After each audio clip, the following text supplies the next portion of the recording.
Assalamualaikum warahmatullahi wabarakatuh. Saya Diani Otis Hartoyo, NPM 221000261. Di sini saya ingin mempresentasikan materi tentang sosiologi hukum. Sosiologi hukum dibedakan menjadi dua menurut Roni Hani Tijo Sumitro.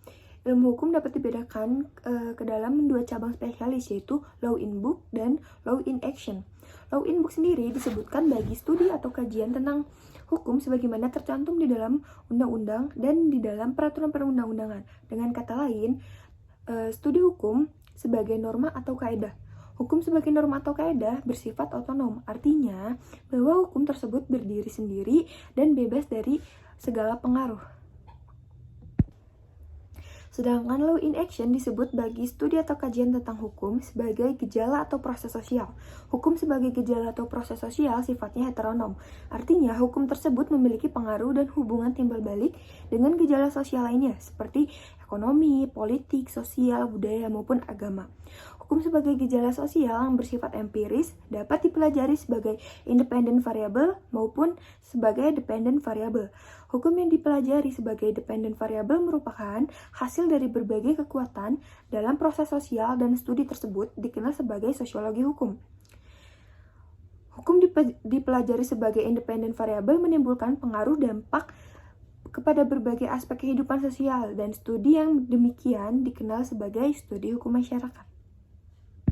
Ruang lingkup sosiologi hukum itu terdiri dari dua, yaitu sosiologi hukum akan senantiasa mempelajari terkait dengan norma dan kaidah yang ada di masyarakat.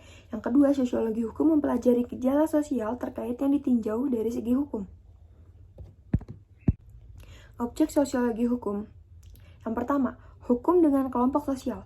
Objek pertama dalam pandangan sosiologi hukum ialah melihat hukum sebagai upaya memahami bentuk kelompok sosial dalam masyarakat. Kelompok sosial ini memiliki peranan penting dalam aspek hukum. Hal ini lantaran melihat kelompok sosial sebagai kesatuan yang memiliki peraturan tersendiri. Yang kedua, hukum sebagai kebudayaan. Objek sosial hukum selanjutnya ialah melihat hukum sebagai proses dalam unsur kebudayaan yang mengakar dalam kehidupan manusia. Hukum dan sosiologi memang tidak bisa dipisahkan dari pandangan kebudayaan-kebudayaan yang tertulis maupun tidak tertulis. Yang ketiga, hukum dengan interaksi sosial. Hukum memiliki kaitannya dengan interaksi sosial yang terjadi dalam kehidupan masyarakat. Pandangan ini memberikan arti bahwa tindakan yang dilakukan masyarakat dalam bentuk interaksi sosial haruslah memiliki keteraturan agar tidak terjadi penyimpangan-penyimpangan di dalamnya. Yang keempat, hukum dengan stratifikasi sosial. Kaitan sosiologi dengan hukum adalah mengenai stratifikasi sosial, yang mana stratifikasi sosial ini dibentuk sengaja maupun tidak sengaja. Akan tetapi, yang pasti dalam mengatur stratifikasi sosial ini, ada persoalan yang harus ditangani dalam hukum. Yang kelima, hukum dengan kekuasaan dan kewenangan. Pandangan mengenai sosial hukum selanjutnya adalah tentang kekuasaan dan kewenangan yang di dalamnya ada dalam kehidupan masyarakat. Kekuasaan berkaitan dengan hukum, sedangkan kewenangan berkaitan dengan sosiologi. Kewenangan dalam artian sebagaimana menciptakan kondisi yang mendukung dalam mengakomodir kekuasaan.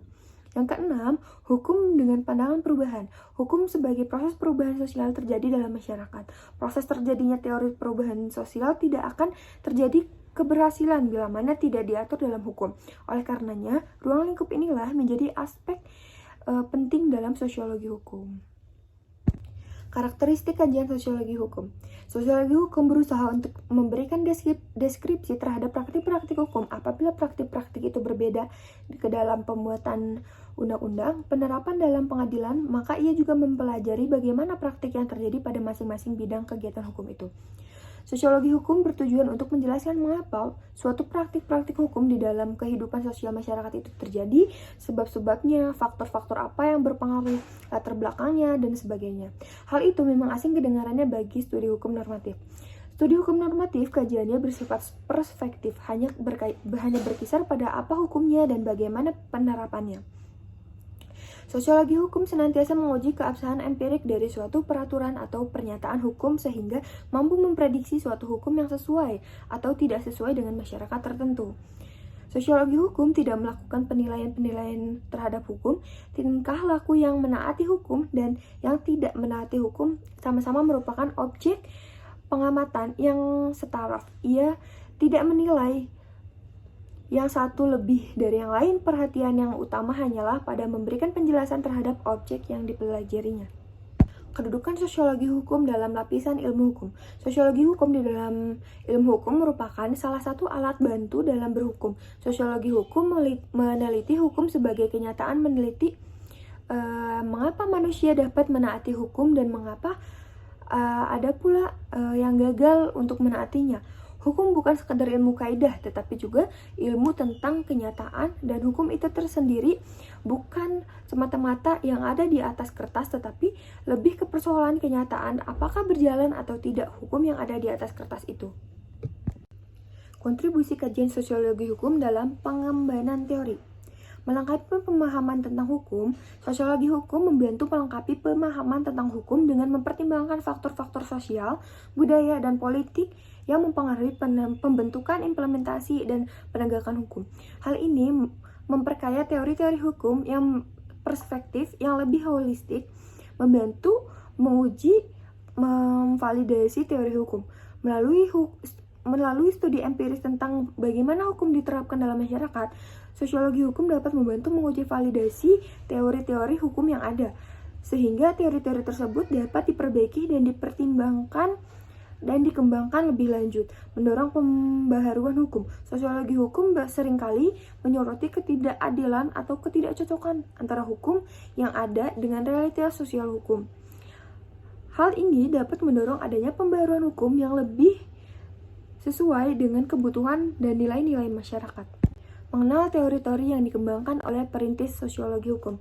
Teori hukum sebagai alat kontrol sosial. Salah satu konsep utama dalam sosiologi hukum adalah bahwa hukum adalah alat untuk mengendalikan perilaku masyarakat. Ini adalah konsep yang diperkenalkan oleh perintis seperti Emil Durkheim dan Max Weber. Durkheim berpendapat bahwa hukum mencerminkan norma-norma sosial masyarakat. Sementara Weber menekankan pentingnya hukum dalam membentuk tatanan sosial.